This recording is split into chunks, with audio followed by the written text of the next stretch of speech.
আসসালামু আলাইকুম রহমতুল্লাহ। ইন্দ্রিয় উপাত্ত ফেসবুক পেজে আপনাকে স্বাগত। অঙ্গ প্রতিস্থাপনে বাংলাদেশ একটি দৃষ্টান্ত স্থাপন করলো। একটি মেয়ের মানবিক গুণাবলী ফুটে উঠে এখানে। বাংলাদেশের প্রথম অঙ্গদাতা সারা ইসলামকে মানুষ মনে রাখবে অনেক দিন। অঙ্গ প্রতিস্থাপনের কথা উঠলেই সবার আগে মনে পড়বে সারা ইসলামের কথা। 20 বছর বয়সী সারা মরণ ব্যাধিতে আক্রান্ত ছিল। শয্য অবস্থায় নিজের অঙ্গ প্রত্যঙ্গ দান করার কথা মাকে জানিয়েছিল। তার দুটি কিডনি ও কর্নিয়া 4 জনের শরীরে প্রতিস্থাপন করেছে দেশের বঙ্গবন্ধু শেখ মুজিব মেডিকেল কলেজ ও বেসরকারি কিডনি ফাউন্ডেশনের চিকিৎসকরা। এই ধরনের সফলতার জন্য দুটি প্রতিষ্ঠানের চিকিৎসকরাই সংবাদ সম্মেলন করে। সারার ইচ্ছে ছিল তার ব্রেন নিয়ে গবেষণা হোক। 10 মাস বয়স থেকেই তার টিউবারের স্ক্লেরোসিস রোগ শনাক্ত হয়। এই রোগ নিয়ে 19 বছর লড়াই করেছে সে।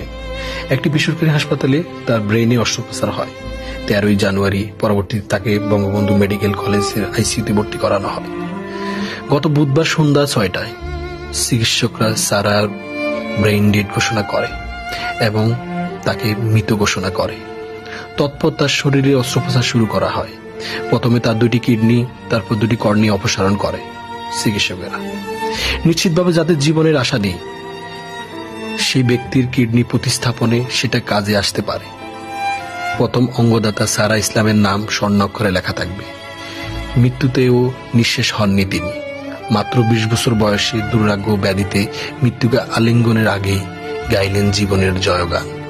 তার দান করা 2টি কিডনিতেই নতুন করে বাঁচার স্বপ্ন দেখছে 2 জন মানুষ। 2 চোখের কর্নিয়া দিয়ে পৃথিবীর আলো দেখবে আরো 2 জন মানুষ। অন্ধত্ব আর গোড়ামির তীব্র চিৎকারে এই বিপন্ন সময়ে আলো দেখায়, ভরসা যোগায় নতুন প্রজন্মের সারা ইসলাম ঐশ্বর্য।